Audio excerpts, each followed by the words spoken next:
Hi friends, எல்லாருக்கும் வணக்கம். எல்லாரும் எப்படி இருக்கீங்க? எல்லாரும் நல்லபடியாக இருக்கிறதுக்கு நான் கடவுளை வேண்டிக்கிறேன். எல்லாருக்குமே ஜெய் ஜெகநாத் நமஸ்கார். இன்று பிறந்தநாள் திருமண நாள் கொண்டாடும் அனைவருக்கும் நல்வாழ்த்துக்கள். எல்லாரும் எப்போதும் ஹாப்பியாக இருங்க. இன்றைக்கி தானே ஹாஸ்பிட்டல்லேருந்து வந்திருக்கோம், அதனால் ஒரு 2 நாள் வீட்டில் இல்லை. இன்றைக்கி ஈவினிங் விலாக் எப்படி போகுதுன்னு தான் உங்ககிட்ட காமிக்க போகிறேன். அதனால் இப்போ தான் என்னோடய வீடியோ ஃபஸ்ட் டைம் பார்க்குறீங்கன்னா please like share then subscribe பண்ணிவிட்டு பாருங்கள். வாங்க வீடியோக்குள்ளே போகலாம். இப்போ ஈவினிங் டைமில் எனக்கு என்னென்ன வேலை இருக்குது, நான் என்னென்ன வேலை செஞ்சிட்ருக்கேன்னு பாருங்கள். டைம் இப்போ 5:11 ஆகுது. 2 நாளாக வீட்டில் இல்லைங்களா, கொஞ்சம் பாத்திரம்லாம் நிறைய இருந்தது. எல்லா பாத்திரமே விளக்கிட்டேன். பாத்திரம் விளக்கிட்டு இருக்கும்போதே இங்கே ஒலை வச்சேங்களா, அதனால் பாத்திரம் விளக்கி முடிச்சதுக்கப்புறம் எவ்வளோ கறியாக்கி வச்சுருக்கேன்னு பாருங்கள். இதுக்கப்புறம் தான் இங்கே கழுவணும். பாத்திரம் விளக்குற வேலை முடிஞ்சது. வாசலுமே கூட்டியாச்சு. அங்கே தம்பி படுத்திருக்கான்.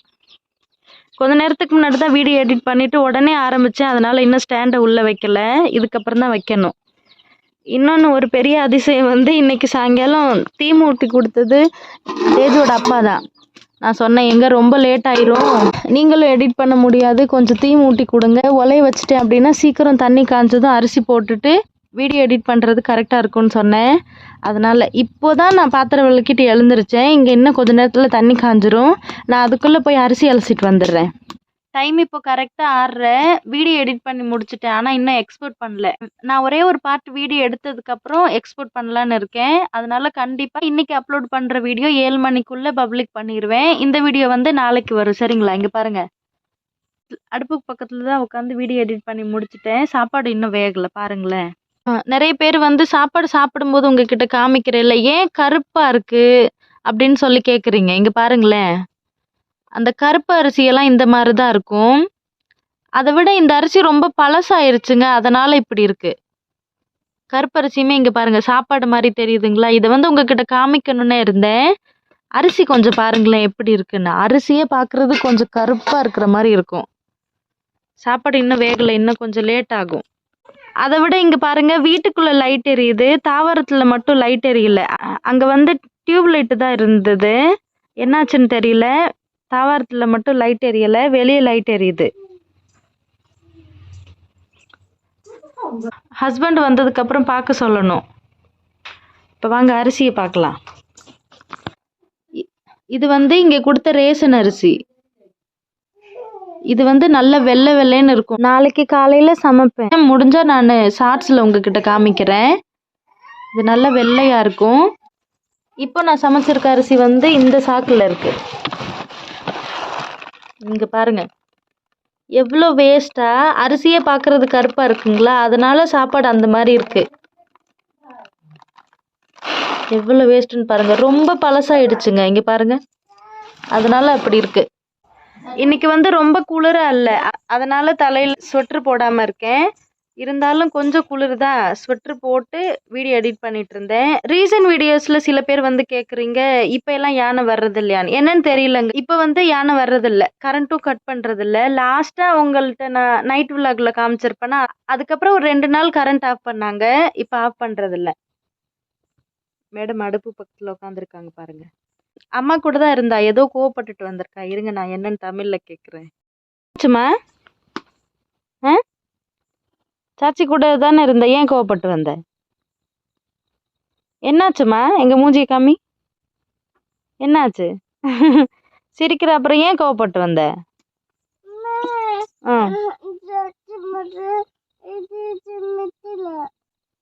கையில் என்ன பண்ணாங்க? கில்லுனாங்களா? நீ சத்தம் போட்டுக்கிட்டே இருக்க, என்ன பண்ணீங்க அங்கே? சரி சரி, நான் சொல்கிறேன், இனிமேல் பண்ண மாட்டாங்க, சரியா? சரி, நல்ல பிள்ளை. டைம் இப்போ 8:12 ஆச்சுங்க. இப்போ தான் குழம்பு வச்சு முடித்தோம். சுட சுட இனிமேல் தான் சாப்பிடுவோம். வீடியோ அப்லோட் பண்ணிட்டு வந்ததுக்கப்புறம் தான் குழம்பு வச்சேன். அம்மா வேலைக்கு போகிறாங்களா, நிறைய பேர் வேலைக்கு போகும்போது ஆளை கூட்டிகிட்டு போவாங்கன்னு நினைக்கிறேன். அவங்க எல்லாரோட ஃபோன் நம்பரையும் வச்சு என்னைக்கு போகலான்னு சொல்லி பேசிகிட்டு இருந்தாங்க, அதனால் இடையில வீடியோ எடுக்க முடியல. பருப்பு, முருங்கைக்காய், உருளைக்கிழங்கு, தக்காளி எல்லாம் போட்டு பருப்பு குழம்பு தான். பார்க்குறதுக்கு தமிழ் சாம்பார் மாதிரியே இருக்குது. சரி வாங்க சீக்கிரமாக சாப்பிடலாம். நைட்டு சாப்பாடு சுட சுட சாதம். நேற்று அம்மா நிறைய செஞ்சுருக்கனால மீதம் இருந்தது, அதனால் சிவப்பு எறும்பு சட்னி, அதுக்கப்புறம் பருப்பு குழம்பு. நானும் தேஜும் சேர்ந்து சாப்பிட்றோம். இந்த சைடு வந்து அம்மா, தம்பி எல்லாரும் சேர்ந்து உட்காந்து பேசிக்கிட்டே சாப்பிட போகிறோம். சூடாக இருக்குங்கிறனால தொட முடியல. முருங்கைக்காய் வேணும்னு பாப்பா கேட்டுக்கிட்டு இருக்கா. உங்களுக்கும் பிடிச்சிருந்தா வாங்க சாப்பிடலாம். ஓகே, நாங்கள் சாப்பிட்றோம். லேட் ஆச்சுன்னா மேடம் கோவப்படுவாங்க. நைட்டு விலாக் வந்து சாப்பிட்டதோட முடிச்சிருப்பேன். அதுக்கப்புறம் உங்களுக்கு ஒரு குட் நைட் கூட சொல்ல முடியல. என்னாச்சு அப்படின்னா, எப்போதுமே நீங்க நிறைய பேர் சொல்லியிருக்கீங்கல்ல, வீட்டை சுத்தி இருட்டா இருக்கு. நீங்க எப்படி பயப்படாம இருக்கீங்க? என்னாலாம் அப்படி இருக்க முடியாதுன்னு. நானுமே நைட்ல எப்பயாவது வெளியே வரேன் அப்படின்னா, டார்ச்சை கையில வச்சுட்டு தான் வருவேன். இல்லாட்டி எனக்குமே ரொம்ப பயமா இருக்கும். ஏன்னா எல்லா இடமும் கருப்பா இருக்குங்களா? நானே இமேஜின் பண்ணுவேன். அங்க மரம் அந்த பாத்ரூம் பக்கத்துல ஒரு மரம் இருக்குல்ல, அங்க அதுக்கப்புறம் கீழே இங்க ஒரு குடம் இருக்கு. இந்த இடத்துல எல்லாம் கருப்பா கருப்பா உண்மையாவே யாரோ உட்கார்ந்துருக்கிற மாதிரி தெரியும். எனக்குமே பயமா இருக்கும். நேத்து என்னாச்சு அப்படின்னா, சாப்பிட்டுட்டு உடனே பாப்பா தூங்கிட்டா. என்னோட மாமியாருமே தூங்க போயிட்டாங்க. நாங்க தூங்குற வீட்டுக்குள்ள கொஞ்சம் க்ளீன் பண்ண வேண்டியது இருந்தது. ஹாஸ்பிட்டல்ல இருந்து வந்த உடனே வீடியோ எடுத்தேன். அதுக்கப்புறம் சாயங்கால வேலை, சமையல் வேலையிலே முடிஞ்சதுங்களா, வீட்டுக்குள்ள க்ளீன் பண்ண முடியல. சாப்பிட்டு முடிச்சதுக்கு அப்புறம் தான் க்ளீன் பண்ணிட்டு வெளியே வரும்போது ஒரு இடத்துல பயந்துட்டேன். அதுக்கப்புறம் நான் வெளியவே போகல. அவ்வளோ ஒரு பயம். ஐயோ! ஒரு குட் நைட் ஆகுது. வீட்டுக்குள்ள தம்பி பாட்டு கேட்டுட்டு இருந்தான். அவன் அப்படியே தூங்கிட்டான். ஆடியோ சாங் ப்ளே ஆயிட்டு இருக்குது. ஆனா லாக் இல்லாம அவனோட மொபைல் ஓபன் பண்ண முடியல. இந்த மாதிரி சிச்சுவேஷன் ஆயிடுச்சு. அதனால நைட்ல குட் நைட் சொல்ல முடியல. ஓகே, இதுக்கப்புறம் வந்து இங்க காயின்னு சொல்லி ஒரு எறும்பு, சிவப்பு எறும்பு சட்னின்னு சொல்லி நான் வீடியோ அப்லோட் பண்ணியிருப்பேன். அந்த எறும்புல ஊறுகாய் கூட பண்ணுவாங்களாம். அதை அம்மா இன்னைக்கு காலையில பண்ணாங்க. அதை பார்த்து முடிங்க, அதுக்கப்புறம் பேசுவோம். என்னப்பா சிவப்பு எறும்பு சட்னின்னு சொன்ன, மறுபடியும் இந்த பசலைக்கீரையை காமிக்கிறேன்னு நினைக்காதீங்க. சிவப்பு எறும்பு சட்னி கூட இந்த பசலைக்கீரையோட தண்டு இருக்குல்லங்க, அதை மட்டும் கலப்பாங்களாம். அதுவும் வேக வச்சு மிக்ஸ் பண்ணுவாங்கன்னு சொல்லும்போது தான் எனக்கு ஒரு ஷாக்கிங். ஏன்னா ஊறுகாவெல்லாம் நம்ம எந்த பொருளை போட்டாலும் முதல்ல கட் பண்ணிட்டு அதில் உப்பு மஞ்சள் பொடி போடுவாங்க. சில இதில் மஞ்சள் பொடி போட மாட்டாங்க. காய வச்சுட்டு எண்ணெய் காய வச்சு அதில் கடுகு சீரகம்லாம் போட்டு ஒரு மாதிரி பெரட்டுவாங்க. ஆனால் இது எப்படின்னா, இந்த தண்டை வந்து வேக வச்சு எடுத்துருவாங்களாம். அந்த சிவப்பு எறும்பெல்லாம் அரைச்சு ரொம்ப சிம்பிளாக, ஆனால் அதை வந்து 2 வருஷம் கூட சாப்பிடலான்னு சொன்னாங்க. அதனால தான் இதை கண்டிப்பாக உங்ககிட்ட காமிக்கணும்னு ஒரு இன்ட்ரெஸ்ட் வந்தது. அதனால இப்போ நான் என்ன பண்ணிட்டு இருக்கேன் அப்படின்னா, அந்த பசலைக்கீரையோட தண்டு இருக்குல்லங்க, அதை வந்து குட்டி குட்டியாக நறுக்கிட்டு இருக்கேன். நான் எப்போதுமே குழம்புல வந்து இதை விட கொஞ்சம் லென்த்தாக போடுவேன். அதே கொஞ்சம் பிஞ்சு தண்டாக இருந்தது அப்படின்னு நடுவில் 2ஆக நறுக்க மாட்டோம். ஆனால் இது வந்து கொஞ்சம் முத்துனது. நீங்களே பார்த்தீங்கன்னா தெரியும், இலையெல்லாம் ஒரு மாதிரி மஞ்சள் கலரில் இருக்குங்களா. அதனால் ஊறுகாயில் சேர்க்கறதுக்காக ரொம்ப சின்ன சின்னதாக நடுவில் 2 பீஸாக நறுக்கியிருக்கேன். தயவுசெய்து இந்த பக்கெட்டில் நறுக்கி வைக்கிறேன்னு யாரும் கோவப்படாதீங்க. இந்த பக்கெட் வந்து கிணத்துல தண்ணி இறைக்கிறதுக்காக எடுத்தது. இது வந்து பாத்ரூம்க்கெலாம் கொண்டுட்டு போக மாட்டோம். நறுக்கி முடிச்சதுக்கப்புறம் பாருங்கள். ஒரு பாத்திரத்தில் கொஞ்சமாக தண்ணி எடுத்துக்கிட்டு நான் கட் பண்ணியிருந்த எல்லா பசலைக்கீரை தண்டையெல்லாம் சேர்க்குறாங்க. இப்போ அவங்க எவ்வளோ தண்ணி சேர்த்துருக்காங்களோ அதை வத்துற அளவுக்கு வேக வச்சாங்க அப்படின்னா ரெடி ஆயிருங்களா. அதனால் கம்மியாக சேர்த்துருக்காங்க. இப்போ வந்து தேவையான அளவு உப்பு சேர்த்துருக்காங்க. இந்த தண்டெல்லாம் ரெடியாகி முடிக்கட்டும், அதுக்கப்புறம் பார்ப்போம். தண்டெல்லாம் வேக வச்சுட்டு இருக்கும்போதே அம்மா இந்த சிவப்பு எறும்பு இருக்குல்லங்க, அதை வந்து அரைக்கலான்னு சொன்னாங்க. சரி, பெரிய மிக்ஸி ஜாரை கழுவிட்டு எடுத்துகிட்டு வந்திருக்கேன். இங்கே பாருங்கள், அப்பா வந்து வேலைக்கு போயிட்டாங்கன்னு உங்ககிட்ட சொல்லியிருப்பேன். அப்பா வேலைக்கு போகிறதுக்கு முன்னாடி அப்பாவும் அம்மாவும் சேர்ந்து கொண்டுட்டு வந்தாங்க. ஒரு 2-3 நாளாக உட்காந்து அம்மா எல்லாத்தையும் க்ளீன் பண்ணிட்டு இருந்தாங்கங்க. நான் இதுக்கு முன்னாடி சொல்லியிருக்கேன்ல, கருப்பு கருப்பாக ஒரு நூல் மாதிரி வேஸ்ட் வரும்னு, அதையெல்லாம் சுத்தம் பண்ணியாச்சு. இப்போ வந்து எவ்வளோ சேர்க்குறாங்க, அது கூட வேறு என்னென்னலாம் கலக்குறாங்கன்னு பாருங்கள்.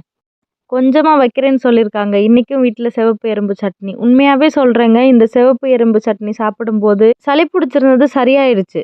எப்படி சொல்கிறேன்னா, 2 நாளாக நான் ஹாஸ்பிட்டலில் இருக்கும்போது நான் வீடியோ எடிட் பண்ணப்போ வாய்ஸ் ஓவர் கொடுத்தேன். என்னோடய வாய்ஸு தெரிஞ்சுமே நீங்கள் நிறைய பேர் சொன்னீங்க உங்கள் ஹெல்த்தையும் பார்த்துக்கோங்கன்னு. அந்த வாய்ஸுக்கும் இப்போ இந்த வீடியோவில் நான் உங்ககிட்ட பேசிகிட்டு இருக்கிற கிளியரான வாய்ஸுக்கும் உங்களுக்கே டிஃப்ரெண்ட் தெரியும்ல. 2 நாளில் அதுவும் எனக்கு சளி பிடிச்சது சரியாகுமாங்க. ஆனால் இது சாப்பிட்டு சரியாச்சு. ஓகே, தேவையான அளவு சிவப்பு எறும்பு சட்னி அந்த மிக்ஸி ஜாரில் சேர்த்ததுக்கப்புறம் சேர்த்து முடிக்கட்டும். நான் எத்தனைன்னு சொல்கிறேன். 11 வரமிளகாய் சேர்த்துருக்காங்கங்க. அவங்க சேர்க்கும் போதே சொன்னாங்க, இந்த ஊறுகாய் கொஞ்சம் காரமாக இருந்தால் தான் சாப்பிட்றவங்களுக்கு ரொம்ப பிடிக்கும், அப்போ தான் நல்லாயிருக்குன்னு சொன்னாங்க. அதுக்கப்புறம் வந்து சீரகத்தூள் சேர்க்குறாங்க. சரி, இப்போ இதை அரைச்சிட்டு வரலாம். முதல்ல தண்ணி ஊற்றாமல் அரைச்சோம். வரமிளகாலாம் சரியாக அரைப்படல. என் சிவப்பு எறும்பு வந்து ரொம்ப கொடுத்துட்டாங்க. அதுக்கப்புறம் கொஞ்சம் தண்ணி விட்டு அரைச்சோம். நல்லா பேஸ்ட் மாதிரி வந்திருக்கு. நம்ம வேக வச்சுருந்த பசலைக்கீரை தண்டுமே ரெடி ஆயிடுச்சு. எப்படி மிக்ஸ் பண்ணுறாங்கன்னு பார்க்கலாம். நம்ம அரைச்சி வச்சிருந்த எல்லா விழுதையும் சேர்த்ததுக்கப்புறம் சூடாக கையில் எடுத்துட்டு ஸ்பூனில் மிக்ஸ் பண்ணுறாங்க பாருங்கள். தண்ணியெல்லாம் வத்திருச்சு, வெறும் தண்டு மட்டும்தான். இப்போ சிவப்பு எறும்பு எவ்வளோ சேர்த்துருக்காங்களோ அவ்வளோதான் தண்டு சேர்க்க முடியுங்களாம். அதிகமாக சேர்த்தாலும் ஊறுகாய் வராது, நல்லா இருக்காதுன்னு சொல்லிட்டு கொஞ்சம் கொஞ்சமாக சேர்த்து மிக்ஸ் பண்ணுறாங்க.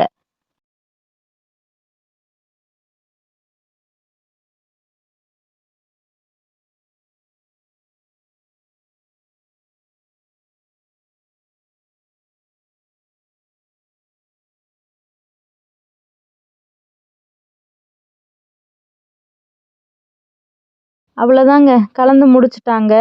ஊறுகாவும் ரெடி ஆயிடுச்சு. இப்படி தான் செய்வாங்கன்னு சொன்னாங்க.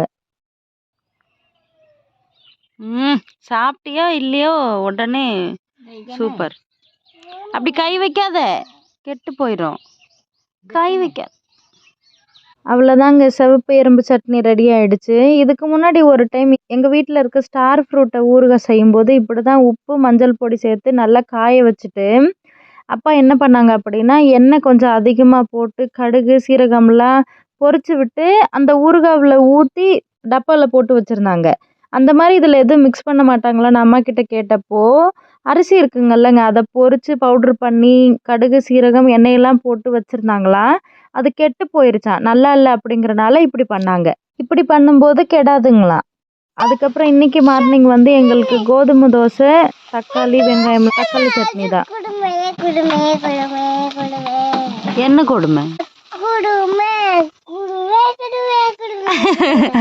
அவ எப்படி ஒரு மாதிரி சாஞ்சு நின்னுட்டு கொடுமை கொடுமைன்னா சாப்பிடுவியா சட்னி தோசை?